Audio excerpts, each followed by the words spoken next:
Мен 3-ші Д сынып оқушы Шанзахан Мери Әлімжанқызы. Абай Құнанбаев. Тақырыбы бір сұлу қыз тұрыпты хан қолында. Бір сұлу қыз тұрыпты хан қолында. Ханды жанын қияды қыз жолында. Алтын күміс кигені қамқа тұрғын, күтуші қыз келіншегі жүр соңда. Деген сөз бұқа-бұға аспандыға. Хан қарық боп түсіп жүр айғай шуға. Етімді шал сипаған құрт десін деп, жартастан қыз құлапты терең суға. Сән салтанат жұбан тас шаш жүректі, кімде болса тұрғысын көксемекті. Мезгіл өткен дәуренді қуалаған, не қылсын бір қартайған қу сүйекті. Кәрі жас дәурен өзге тату емес, епке көнер жүрек сату емес. Кімде-кім үлкен болса екі мүшел, мал беріп алғанменен сату емес.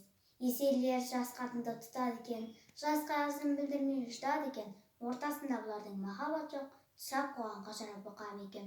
Бар қартайса малына берер шылбыр. Мал өмірді жаңғыртпас құдай ұрғыр. Біреудің қызын алып малға сатып, баяғыны іздеген қандай құрғыр.